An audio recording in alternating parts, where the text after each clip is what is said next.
it's really important that we understand what hip hop is, and that is a normal part of hip hop roots is to respond to injustice. What is going on? Welcome to Ruu S Room, where we get into the nitty-gritty of the artists and creatives in the Australian scene. I am Ruu, aka the Culture Black Kid, and today we have Kween G. She is an Afro-Australian artist and cultural leader, as initially seen from the mid to late 2000s duo Killer Queens. Her most recent work, Sensible Rebel, was released in 2022, and she continues to be an advocate for both Black and women's rights within the industry. Queen, how are you doing? Like, for real, for real. How are you doing? I am doing great. I give thanks. I like to pay my respects to the original custodians of the land in which we are gathering here digitally in this digital space. The Gadigal people, that's where I'm coming from. Originally from Uganda, Mbale. So I like to also acknowledge my ancestors and my roots from there. And yeah, today's been a great day. It's been sunny. It's summertime here in Sydney, wherever you are in the world. And yeah, it's hot. No, for sure. For sure. I make these jokes a fair bit, but also just references. I always, during the summer, obviously typical attire, maybe basketball shorts or, that or the t-shirt, but I always make sure I still keep a hoodie on me when I go to places like the studio or the office, because they are going to be blasting the AC at 15 degrees, full pelt. And it's like, I was in there yesterday, like, I'm shivering. Why is it so cold in this office? Because you're not climatized. It's not your natural habitat to be in the cold. Exactly. Exactly. For those who don't know, I'm not sure if you know, I'm South African myself. This painting right here was a gift to my grandma, my late grandma. And this is the apartment that I'm actually that she used to live in when she lived at home. And yeah, that's of Cape Town. I just thought it'd be nice to let you know. It has nothing to do with the interview. Yeah, no, I was actually quite curious where you're from, but I've never been to South Africa. I get that a lot. People think I'm from South Africa or Ethiopia. But they're fully convinced. They're like, you're South African. So maybe somewhere along the lines is, some connection. But no, I absolutely love everything about the beautiful Southern Africa, especially Amapiano and all the music that comes out and the culture and the history and everything else. So yeah, mad respect. For sure. For sure.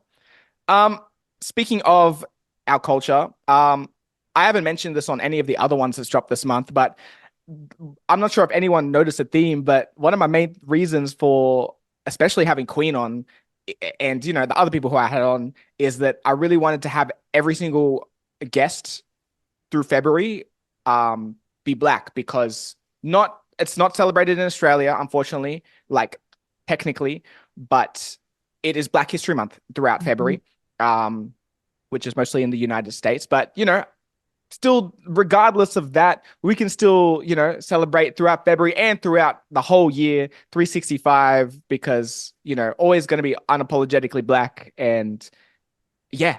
That's awesome. Yeah. That's so good, because I always acknowledge Black History Month, whether or not it's something that gets acknowledged here. And I feel like we can start doing that now.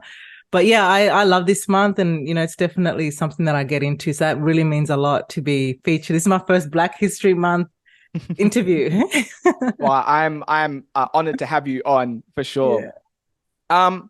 So I think the first time we met, I think it was at Red Rattler. I'm pretty sure it was for the Pass the Mic. I could be wrong. I have a feeling we actually might have met prior to that. But that's probably my first time, like, really remembering. I'm not sure if you can remember off the top of your head. Oh, look, I have this terrible memory of how I often will know someone for years and I forget. I'm like, how did we meet? We're so close, and I've forgotten that day.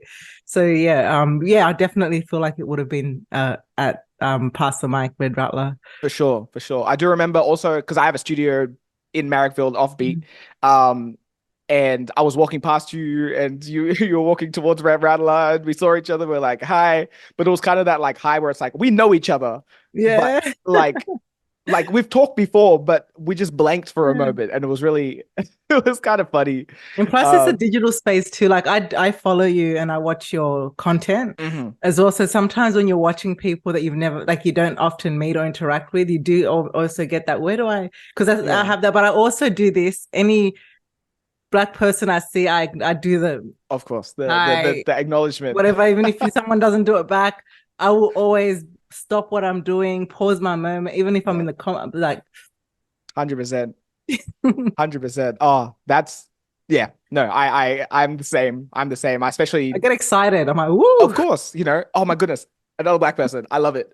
Good to see you, brother or sister. For sure. All right. Well, as I mentioned in my little monologue at the beginning, this interview isn't a typical, so tell me about I don't know, something specific. It is to get to know you a bit more. It's to get to know, maybe your artistry, about your history throughout Australia and what you've given to the culture so far. And, again, just to get to know you a bit more. And my first question to kick that off is, what percentage of yourself do you think your inner circle really knows about you? Ooh, you know what? My inner circle knows me very well. They know what I like, what I don't like. They know how I'm going to react to something. Mm-hmm. They know how to give information to me. They know what I can do. I'm actually also known as the tech support because Nice. I usually can generally answer any question that gets thrown my way, even if it's some random question that's got nothing to do with me, like what time a shop closes.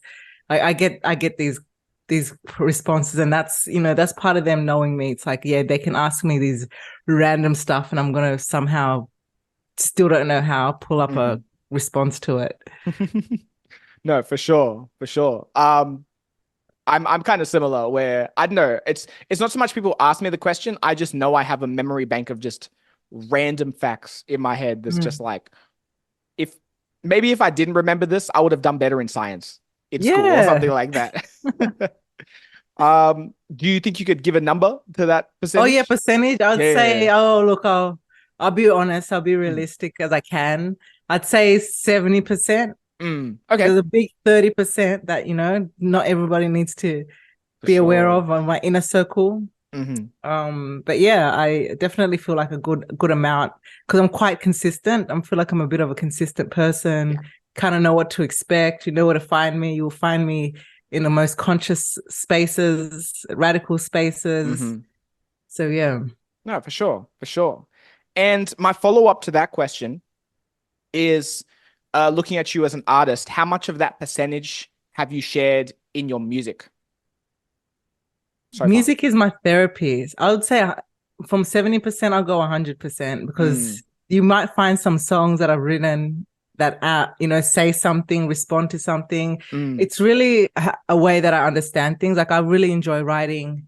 I like to get out. It helps me understand and answer questions, even questions that I'm not sure of. I learned so much, and so definitely my writing is really based around a lot of things that realistically I'm either thinking, feeling, or if it's not me, somebody else, because sometimes it's hard to get through to people. And I've got this song called Something in Your Eyes, which was inspired from that, when I was watching just, people around me and the struggles and the different, it's very much based around mental health and yeah. And so it was like, even though it wasn't coming from my own personal perspective, it was like I was feeling it from somebody else's perspective. And so I use that as that tool because I was always someone that doesn't really express themselves. You know what it's like sometimes growing up in the African household, there's a way that you deal with your problems. For sure. When I started to write, that's when I started to really deal with my problems and also, good things as well. Yeah, no, for sure. And, a very, very similar answer across the board, obviously using music as therapy for sure. With a lot of the other people who I've talked to, do you feel like that you could have given that answer, say I was interviewing you in 2009 when you dropped Sisterhood, in your group, or do you think it's pretty similar? Yeah, Sam, hello, have you heard it? It's the truth. You don't let us in, we're going to kick in the back door. That was, we were facing, not so much discrimination, but just trying to get in, it's like, well, they're not going to let us in. We'll get in some sure. way. Bitches don't like me. That's a song for everyone. Sure. If you write For sure. about, if you do something, I'll write about you. No, I'm just Of joking. course. But Nah. yeah, there's a lot of songs like that on that album that, it's the same. I follow the same kind of, flow of doing things and also having fun, remembering to have joy and fun and laughter and stuff. Cause like not always being serious and yeah, got to have a balance of that. Definitely. So yeah, definitely. I think I would have had a similar kind of response because yeah, a lot of that stuff is happening. No, 100%. 100%. Well, hopefully through these next few questions, we can get to know a bit more of that 100%. And I have asked you we're going to take it back to primary school days. We're going to do a little bit of a show and tell. And if you don't have the items, that is also cool. Well, at least we get a dope story to go along with it. So, yeah, let's get it going. And my first question to you is, what is something that represents who you are as a person? Something that represents who I am as a person. I've got it on very subtly today, but it's this. It's my Afrocentric, Afroism colors and accessories and prints. Sure. That is me 100%. I used to really go overboard. I wouldn't call it overboard, but I usually do head to toe. Yep. I love to represent. I like to walk in a room and let people know that, yes, I'm an African and I'm proud of it. And this is who I am. And yeah, and I like to wear it as well. It's my identity. It really just, adds to, I really like, I think style and fashion is just something that comes naturally to us. I think it's something we grew up naturally with, with always, wanting to, make an effort or put that thought into what you're going to wear, how you're going to look. And it's something that I've been really, into is what is my look? What's my thing? What's my theme? And, it wasn't something that I planned out, but I was like, that's my theme. I'm always gravitating to that, not gravitating to the golds and I love gold, definitely, but not gravitating to the mainstream fashion, not gravitating to what's out in the shops. I actually can't shop in the shops. I find it so hard to go out mainstream shopping. And so a lot of the stuff that I wear is, based around African print, chitenge, kente. I mean, not kente, that's Ghanaian. Ankara, all the different prints that we have in Uganda. We have Chikoi. And so it's really special for me. No, for sure. For sure.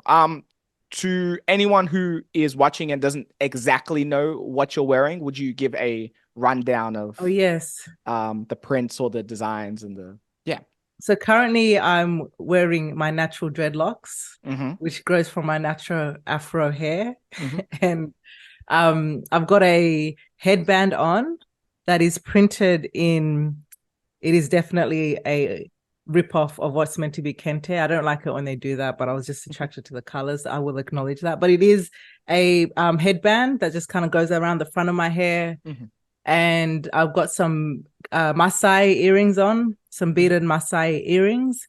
And I've got a yellow necklace, and I'm wearing yellow to represent the goddess Yemaya, as that's her color. But also just yellow is a very positive, beautiful color. Colors are important, different colors give different things. So that's what I've got on. And nobody can see me. I'm just wearing a black singlet and a matching yellow skirt to go with my yellow necklace and the yellow on my headband and the yellow in my earrings. Would love some coordination. Yeah. For sure.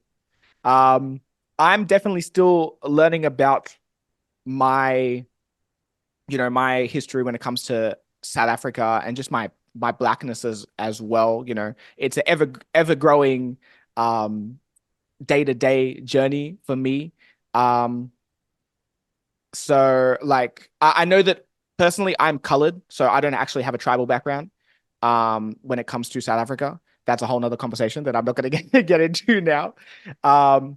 But yeah, it's always something that really intrigues me. And, even just not just learning about South Africa, but learning about the other countries and the tribes within the diaspora, the African diaspora, and, how the importance of, what a normal or what a black person would see and just be like, oh yeah, that's a nice beaded necklace, and be like, Yeah. no, this represents this, and Yeah, you know, exactly. And that's what often happens to our stuff is like it becomes so sometimes can become commercialized where it's just that nice piece of art or that yeah, nice piece of thing where there's more meaning to this as this is a mhm, natural thing for people to do is and it's great that it can also bring income, definitely, and what you're saying I could definitely relate to that. Identity, it's something that happens here in Australia a lot. Like when we first came here there was a big push for assimilation, mm, and as in assimilation as in like you're here now,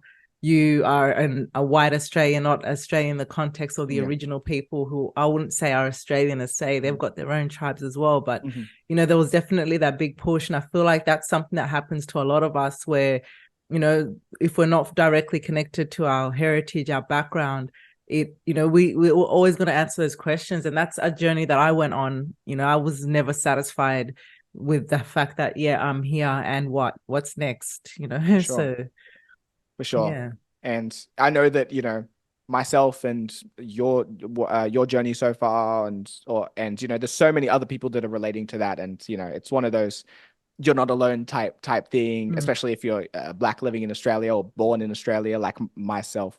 And it's like, yeah, just, surrounding yourself with like-minded people who are also, you know, thinking about that is, always super important. Yeah. Something that I'm definitely trying to, you know, bring. And I know that you're also definitely trying to do with the Mm. Black Music Alliance and all those things. So Yeah, I yeah. think we've always been like that. Like we've been part of this network for ages. I've always Hmm. been connected to the African community very regularly, more than when I was younger than now. Hmm. But yeah, being around African community every week, every weekend has always been a part of, my upbringing and growing up. And yeah, I just think it was a very important tool that, I didn't realize at the time, but it really helped me to be centered and grounded and go back and go like, yeah, everything you do in hip hop is very much comes from this. For sure.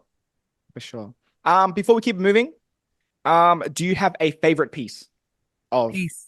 like African clothing or Oh yeah, I wish jewelry I or brought it something? with me.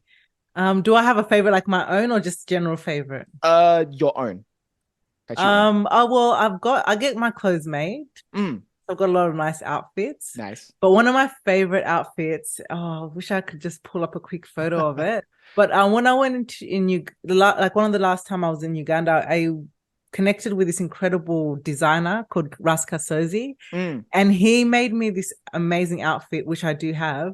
And it's a remix. Our traditional outfit is called the mm-hmm, Gomez, and it's like this, big shoulders, and it looks like a kimono, like a Japanese mm, kimono. right. So it's very similar. So if you picture a Japanese kimono with a massive belt, similar to how they got a big Mm, belt around their waist, yeah.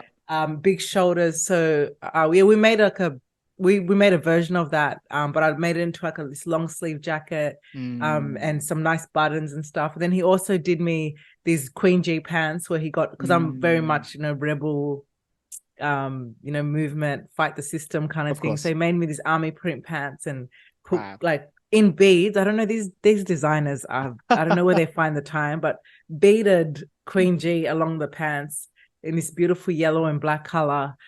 Yeah, and I have to say that's probably one of my favorite pieces that I've had, because of that connection of Mm, remixing that we kind of, yeah, we remixed the Gomez. for sure. That's fire. That's fire. I love that. Yeah, dope. Dope. I wish you had it on you, but that's totally fine. I'll definitely want to see a photo later. All right. Number two. What is your favorite sentimental gift that you received from someone? Recently, Hmm. um oh, actually, now I've got two things. It's so hard to choose, but I did look. I was just went for what's the most recent thing I've received, and the most recent thing I've received is this. Hmm. It's spells. It's this like little, oh You gosh, have to put your blur. hand behind it. Yeah. Is that how they do it? Yeah. Product placement. Yeah, look, I'm not a Christmas present person. Like if somebody gives me a gift, thank you. But I like to give gifts, not so much as in like it's because it's Christmas, Mhm. but with your work colleagues and stuff, you just like to give them a little something. Like I gave the Yeah. person who gave me this, I gave them a lanyard because they Mhm. always just leave their keys around. Ah, nice. They just Smart. chuck stuff everywhere, and so I was like, have like I was like, have this because you really need it. Mhm. It's something. And ever since then, they've never lost their keys or called me up going, have you seen my keys? Yeah. Yeah, and so yeah, and then they just gave me this book, and it's been really cute. Like sometimes you don't take it literally, but every now and then I'll pick one up, and it'll Mhm. tell me to go get something, and I'll go get it and put it into my little space. So yeah, that's a real sentimental gift that I've received recently. Yeah, nice. But Nice. but it's not, I won't put any spells on anyone. No, yeah. I hope. Um, yeah, nice. Is it that you like the because you mentioned that you like giving gifts. Hmm. Um, is it that you enjoy seeing the joy from someone else when they receive a gift from you that is you put a lot of thought into, or just why Yeah. why do you think it's the that way? I think for me it's service. Hmm. It's this, it's interesting you ask me that because it's something that I have noticed, like where Mm. I do it in two ways, where it's like it could be a physical gift, but the way I do it more is in just my time and wanting to share. Like I generally want the best out of people. Like I really enjoy working with emerging people who are starting out Hmm. and supporting them and giving them where I can. Anyway, I wish I had thousands and millions of production money, please. It will go Not at so first. far. It won't just go on me. I will share that so well. But yeah, I really enjoy giving, sharing my experiences, Hmm. things that have inspired me, things that get me through life. And yeah, and does sometimes come in the form of little things. And it's not about going to the shop and buying it. It could just be something that you come across and you're like, oh, this will be good for this person. This person will like this. Hmm. Because it's happened to me. I've had that a lot too. People have, gifted me, like literally gone out and bought things. And I'm like, I can't afford this life. I Yeah. just can't, I'm not one of those people. I can't just go around gifting massive things all the time. So Yeah. definitely not into the context of birthdays Hmm. and things like that, but just more like in, how can I support, what can I do to support you? I really see a lot in you. I really, believe in you. I want to work with you. And sometimes it ends up burning me. Mm. Sometimes it gets me, but at the same time, I don't mind, because if I see that person in 5 or 10 years time or in a few months time and they're doing really well, I'm like, that's all I needed. For sure. That's all I wanted, is that, for that, that to come out, because I really see that. That's why I talk about production. I'm like, if somebody just gave me that production platform Yeah. money, I would, do this. And I do that with Dancey Dance Time a lot. Hmm. That's where that kind of came from, is because I seen a lot of incredible choreographers and Mm. dancers, Yeah. and I'm just like, and I usually see them dancing behind, backup dancing, and not in the front. Hmm. And I'm going, you spend so much time in your craft, you're telling a story with your body, with your Hmm. words. Like I do that with a song, and some people do that with musical instruments. Some people do what you're doing now by, sharing the platforms with people. But, Hmm. I really wanted to highlight choreographers and really local. Like I'm really For proud sure. of local talent, local Mm. artists who are, to me, world class, Hmm. who are good enough to be on the world class stage. And if we Definitely. to me, when we get on the stage, it's a world class. Like we don't have to look for that major something that is probably completely out of our reach. But what Yeah. is within our reach is the space that we can provide and build something upon it. And and we all come in it for different things. Some people come in it for profit, some people come in it for um fame and want to be recognized, but some Hmm. people generally just have an interest in seeing this stuff being seen by other people. If I see something good, I want to share it. I want to look, check out what I saw. I heard Mm. this great song. I want to share it with you. Definitely. Yeah, and yeah, I think that's part of that. 100%. 100%. And we definitely need more platforms like that for sure. Mm. Like to just just share out of the whether physical or online, just for Mm. the love of just, hey, check this out, or hey, let me put you on game with Yeah. And just these individuals. encouraging to make it normal to not always look outside. There's so much we have here already, Yeah. so much within our reach, Mm-hmm. but we're not thinking like we're thinking like, oh, it has to be from somewhere else to be Yeah. good. It's like it's right here. Yeah. It's in Marrickville a lot of the Sure. times. Yeah. You know, I call Faversham Street Faversham famous because Mm. everybody's on that street, like how I see you walking Yeah. down there, you know. I'm like, he's all famous to me. Yeah. I appreciate that. So yeah, I Uh, did something one time, but I would love to do a block party there and call oh, it Faversham famous and just get everyone who's in that hub who comes, because so many people like I sometimes, one time Idris Elba was on Faversham Street oh, buying really? What? like he was at that motorbike shop buying something, and I was like, So what random. is this is something else. And also the rehearsal studios like Mm. Soundworks always seem like I don't even need to, I find it hard to catch up with people. I'm always busy, but I'll catch up with you in passing on the street because you just happen to be rehearsing Yeah. right down from where I am, and I can have a quick catch up with you, and that's Mm-hmm. good for me. For sure. For sure. Well, if you do that idea, count me in because I'm definitely Yeah, definitely would love do to those help. lane ways.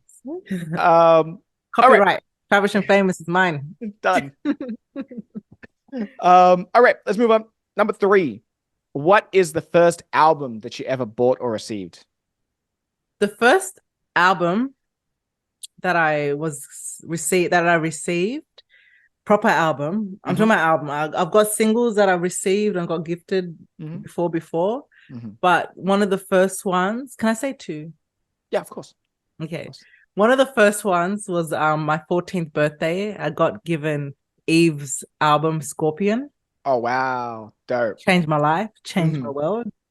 Just back to back listening to that, going, obviously because the person who gave it to me knew I was an MC. It was like, here, Mm-hmm. listen to another MC. Yeah. And it was good that it was a female MC too, because I Mm. always just listened to whatever was given to me. I didn't look at it as like whatever the gender is. I was never looking at gender until the attention started to come to me.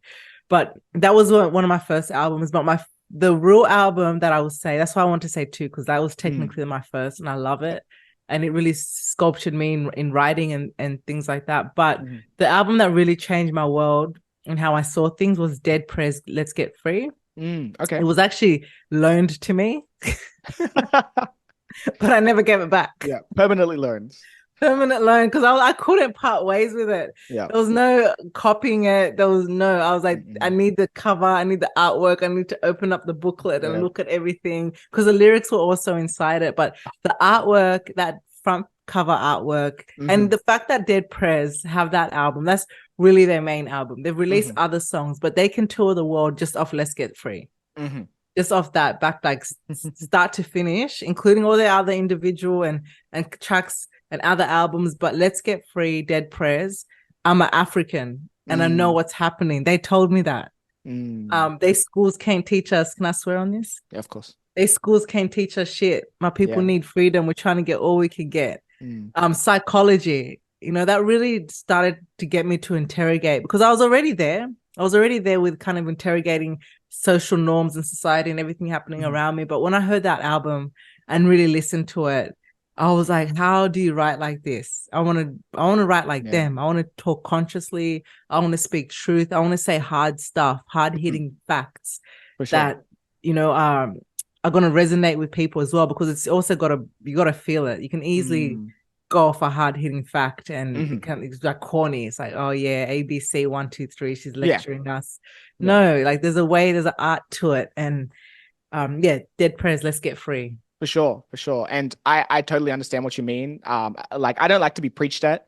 And when a song feels super like da da da da da, even if it's pro-black and also, it's like, but you delivered it in such a way that just feels like anyone else is listening to it is just gonna be like, what are you talking about? But for me personally, the album that really hit me, that was Joey Badass's All American Badass.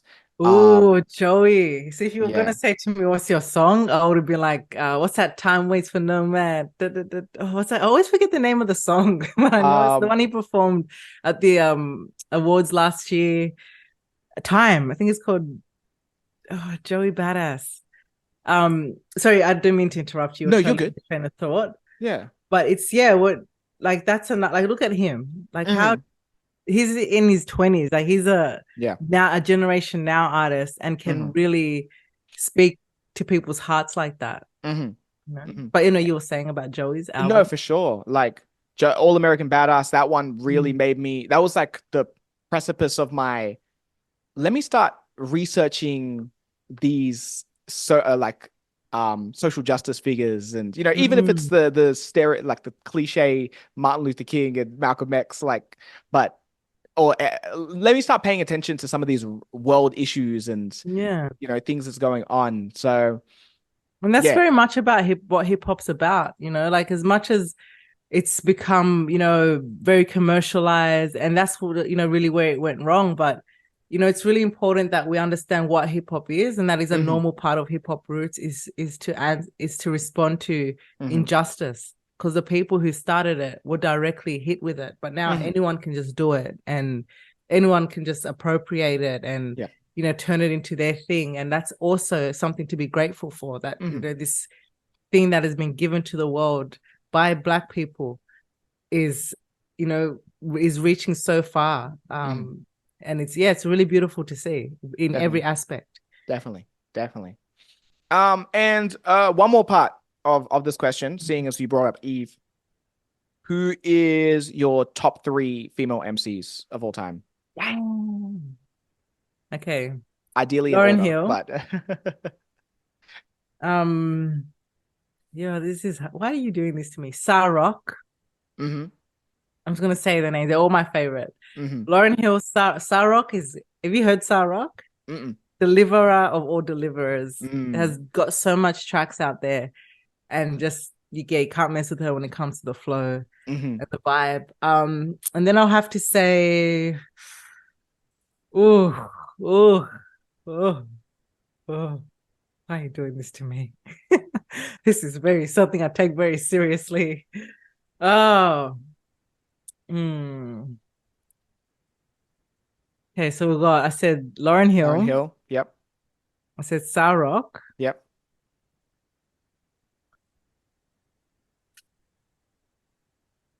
Jean Grey. Mm. Okay. Jean Grey, sorry, excuse my yeah, Jean Grey, because I actually got to meet her. Like I don't. she used to tour here a lot. Mm. And yeah, and I say her because yeah, definitely at the time and still now, like she's dope artist. She's from South Africa. Mm.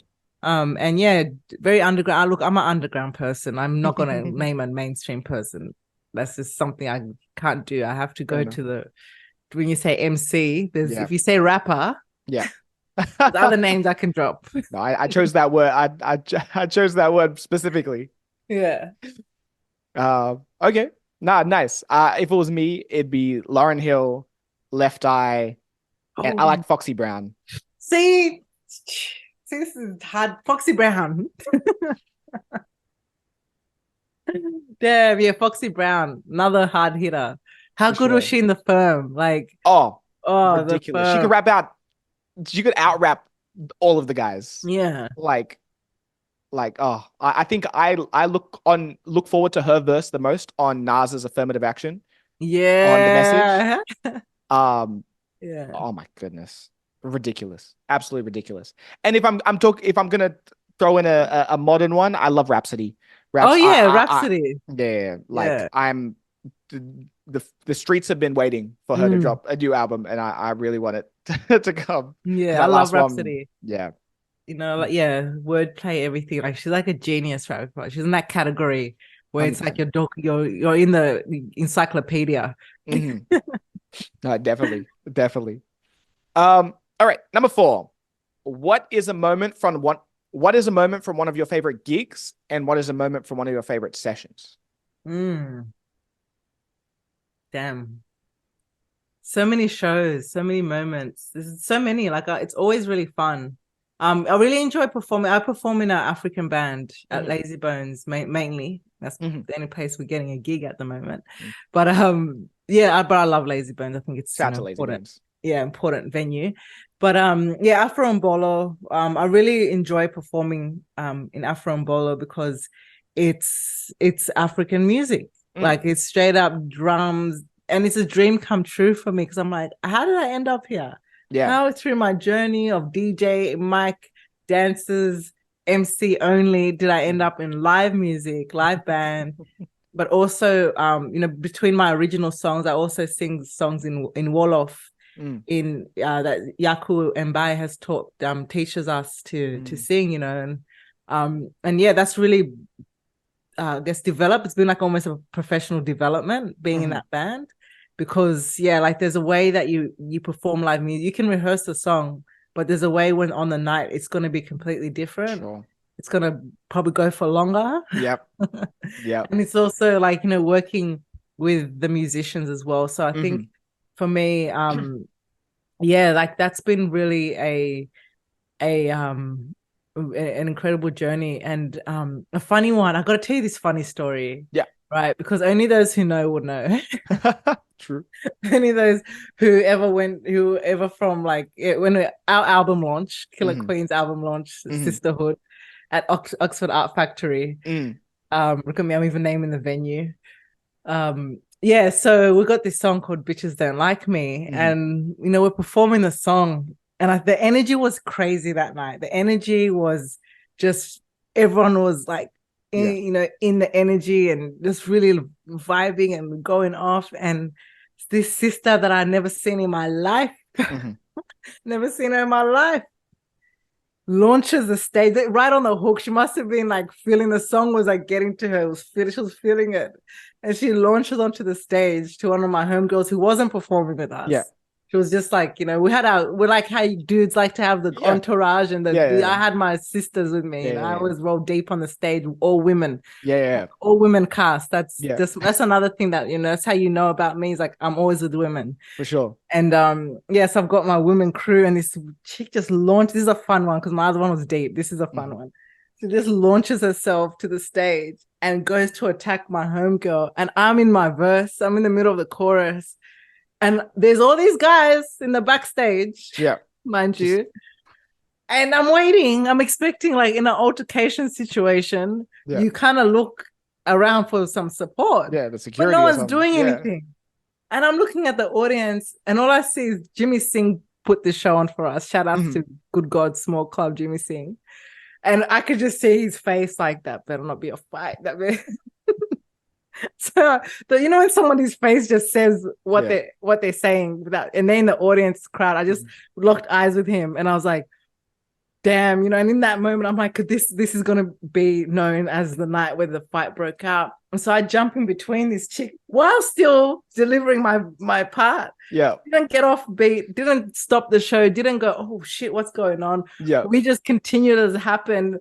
And, grabbed this sister, got her out the way, like, what the hell? Continued, carried on the show. And then afterwards, I was like, what the heck was that? What just happened? Who is this person who flew from interstate, mind you, when I found out the real story? Not to come attack that person, but just happened to, come to our, and actually came to our show, flew in from somewhere to come to our show. And her arch enemy was on stage and she took a moment. And I love that. I just think that was one of my favorite moments ever because it couldn't. But the worst part was everyone just standing there doing nothing. They're just like, why do people do that in an altercation? Like, they don't jump in and they don't intervene. Like, this is a show going on, guys. I'm in the middle of my verse. Help me, just sort this out, please. And they're just doing like, I don't know what you want us to do. I was like, man. Then some of them are like, I thought this was a part of the show. Yeah. That's hilarious. Yeah, but I met that sister some years later because I was still like, I wasn't, as much as it was we got away with it, but it was very disrespectful. Yeah, for sure. Very disrespectful. So I ended up meeting her in person one day, and I was sitting in a room with this person for hours, and she comes up to me and apologizes and introduces herself, and And yeah, just explained herself like from way back. And I was like, oh, wow, I never thought I'd get the rest of this story because Yeah. nobody seemed to know what was going on. Oh, wow. Wow. That's funny. That That's is how stuff used to roll in Sydney that's 10 years crazy. ago. That's wild. That's wild. And what year was it? That was 2009? Yeah, that was in the year of the album launch night. Goodness. Wow. No, yeah, I definitely know. Well, I mean, I don't know. I was in year six. So, Oh, but I can definitely believe that, the Sydney was definitely different than because oh I'm performing at yeah. the Oxford Arts like in 9 days, and I know it's definitely Oxford not the Art same. Factory is like one of the most another great venue. It's Mhm. so good that it's still around that people still get to showcase themselves in it, because like a lot of these venues really made us, like really set us up. And that was still when it was new days. It was still very new Yeah. then. And so, yeah, it's good to see like a lot of these venues that have been supporting, the growth and different generations of artists throughout the time. Mhm. Venues are really important. Definitely support. Go to gigs, support venues, support Mm. artists. 100%. And do you have one from a favorite session?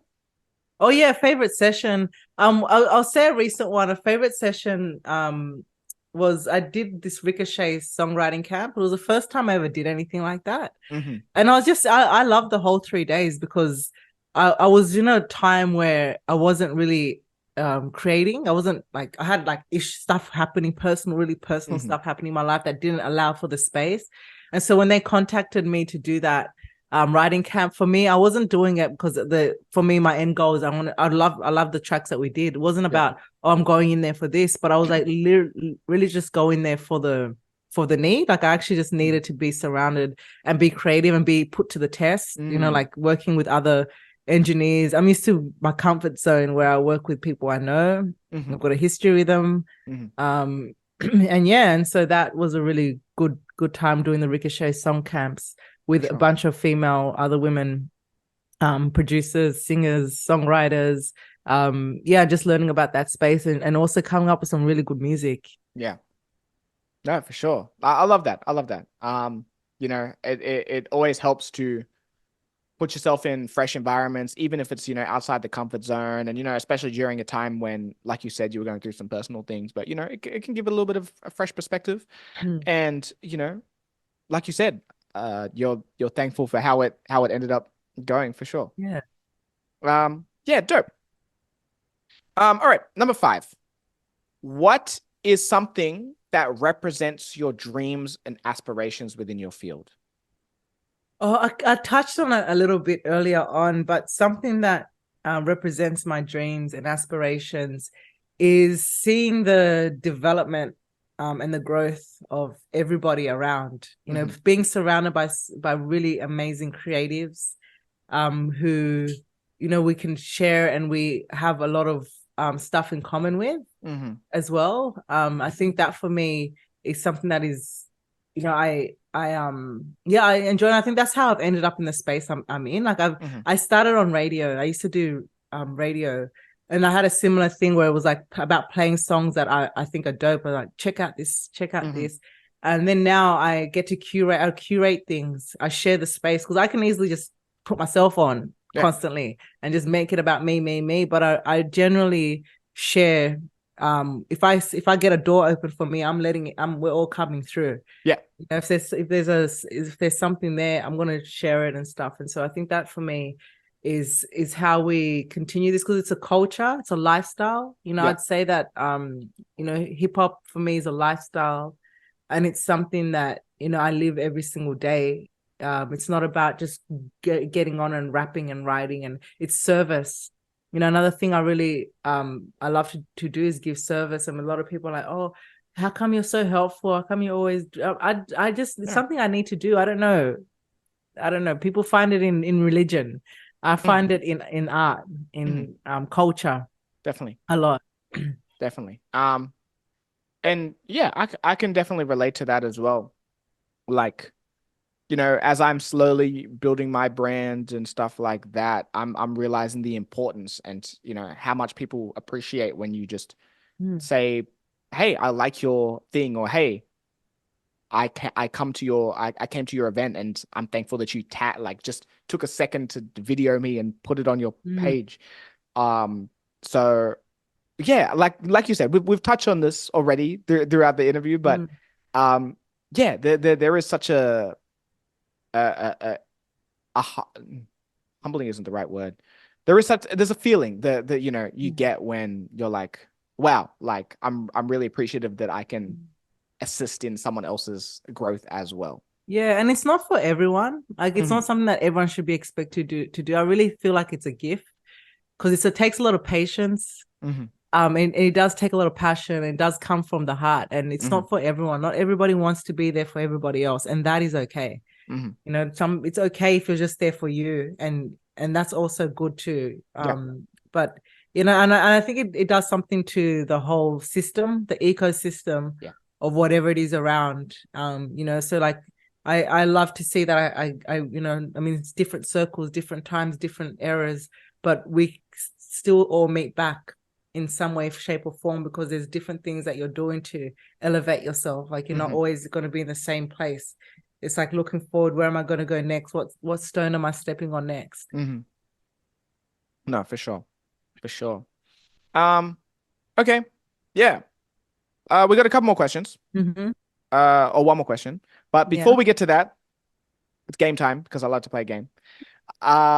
So what I'm going to get you to do is build your ultimate collab track, ultimate posse cut. All local artists, Aussie artists. You can you're on the track, so you get to choose 3 other artists that you work with, a producer and a videographer. Hey, nice. And a collaborative artist too, or is it? Like, wait, what do you mean? Like, is anybody else on this project, or is it Yeah. just me, the producer, and the videographer? So it's no. So it's 3. So it's you and 3 other artists. Okay. Yep. So you get to choose 3 other artists you do the track with, as well as the producer and the videographer. Okay. Well, I know the first artist I'm gonna go to because like she's actually one of my favorite artists because she's not just a singer, musician, like she's an all-round hectic, like does it all. Yeah. Nancy Dennis is on the track. Straight up. I don't know if you know her, Haitian sister. Who's also an incredible actor and sings in HIA, which is actually I have heard of. Yeah. Oh my gosh, why are you doing this to me? Okay, so we're gonna go with Nancy Dennis. Oh, I feel like I've almost got to pull out a list of heavy hitters. Mari. Like I told you, I like women. I don't know. I just I'll try and mention a man. No, for sure. Mari, Madness. So I said Nancy Dennis, Mari, and Nairi. Nairi is an incredible, like one of the most Papua New Guinea sister who voices the angels of all angels. And then to produce, we're going to work with who's producing these days? Who's out there? I used to be like the biggest producer head that I could just, name. Off. Yeah. Damn. Is he so mad? Producers. And then the videographer, right? Yep. You know whose beats I like? And this is like not even I'm an expert. I actually like K Sevilla. I feel like if I did a session with K Sevilla, I reckon we'll come up with some mad stuff. For sure. Because he really knows how to work those drum machines and stuff. Definitely. You know? But in a dream world, you know who I really like? Like I've worked with them before though. Is that included? That's fine. Yeah. Well, not really. I haven't officially worked with them. We've never released anything. Audius. Okay. Audius is like, I know he's like a real mainstream artist, but I can't get to him in the studio. Can we like do something? Because you seem to be making these hits, brother. Yeah, I'm not. Yeah, no, I've actually not worked with Audius before, but yeah, I'd love to. I'd be interested to see, to work with these kind of, again, out of the box. That's really out of the box for me. Someone that's does really major stuff. And then videographer. I don't know who's out there. Who's the cats that are making videos? Do they like have like names and stuff out there? Because I just work with whoever I really get. But she's not a videographer. You're making this hard for me, brother. I'm just gonna name all my friends. Yeah, of course. This Look, is my go ahead. problem. As long as they're holding your camera. Everyone I know, this is my one of my biggest problems is like, do you have any normal friends? Do any of your friends not artists? It's not my fault. I know what to tell you. It's not my fault. Yeah. Yeah, you know who I really like, whose videos I like? I'm not sure if they're fully a videographer. But Alayam from House of Silky makes amazing videos. Like always puts out some really good content. So yeah, I'd work with Alayam, Nancy Dennis, Mari, myself, and Nairi, Nancy, Kween G, Case of Villa Beat with videography by Alayam. Well, let's see if that ever happens. Yeah. Dream come true, you heard. Yeah, for sure. For sure. All right. We got one more question before we get out of here. What is a personal moment that stands out to you that has impacted your craft in a certain way? A standout moment? Yeah. You know, I actually bought something. It's not really a moment, but it's a book. It's The Tipping Point. Whatever. I encourage people to read this. Here we go. There we go. Malcolm Gladwell. I used to have a radio show called The Tipping Point. The Roots have an album called The Tipping Point. And yeah, it's The Tipping Point. I think this book, really, it's very random the way to answer that question. But I love books. I love reading, because I feel like when you're in that writer's block, it's one of the things I like to do is like I'll be like, okay, if I can't write, I'm just going to read and see what I can find out. But this book is another turning point for me that really helped me change the way things feel, because I first heard of it from the Roots track, from the Roots, The Tipping Point. And so then I came across, somebody gave me this as well, actually, who was new. Again, people that know I'm a hip hop head like to do little subtle connections in my life. So they must have read it and were like, they didn't even read it. They straight up handed it to me. It was like, here, you do a show called The Tipping Point. And I'm like, I thought The Tipping Point was a Roots thing. Yeah. So yeah, that's definitely a moment for me that, after reading that book, I started to approach my artist, like the way I do things in a different way. No, for sure. For sure. Is there like a specific, lesson that you've taken from I read this book so long ago. But I guess it's I've read it so long ago that I'm like, what was I even reading? What is it about it that changed me? But I think it's just the approach. It's just like the way of the different ways of looking at things, and I think it helps a lot with, when you're trying to understand whatever the struggle, whatever the unanswered question is, it's a big theme for me. And I think, books in general, really, shift the parallel for me, because I'm, a bit of a book nerd.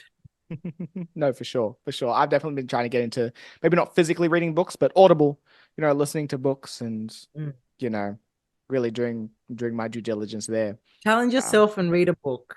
No, for sure. And I love reading books. I love the physical books as well. Like for the getting off that in your head, voices in your head. I highly encourage people to keep reading. There's so many great authors out there that it inspires your writing. Definitely. Yeah. A lot you can learn. For sure. But anyway, that brings us to the end. Thank you so much for coming on. Here is where I kind of roll out the red carpet a little bit and be like, let the people know what is been happening, what is coming up possibly. Yeah. Well, thank you for that moment, because I can rip it off. All right. So a few things that have been happening that are still happening and going to happen. Send for Nelly is the first thing I'm going to tell you all about. As this is Black History Month, it's very important that Currently the show's in Wollongong. It was at Sydney Festival, but I had this incredible opportunity to work on a show called Sen Finelli, which a true story about a West Indian Black woman from Sydney who was born here in the 1930s, and she was singing herself away through every single lot of venues that we are very familiar with and spaces. She used to dress in men's clothing, and she was really a superstar. And I think it's good for us to know about her. So I encourage, even if you don't get along to the shows, hopefully we can bring it back in town again. Another thing to be aware of is International Women's Day. It's one of my favorite days of the year. Myself and Merania Marin, who's one of my favorite vocalists in the country, we've got some unreleased music that we've been sitting on for years, and the time has come for you to hear it. So on March 8th at Lazy Bones, we've got a live band. The show is called World on Fire because that's what's currently happening. Literally, the world is on fire. And we're speaking to that. We're speaking to the times that we're in. And that's March 8th. And then also, just keep checking out. I'm going to just meaninglessly plug it. But yeah, keep checking out Afro and Bolo. Check out Red Rattler Theatre. We've always got some incredible shows throughout March.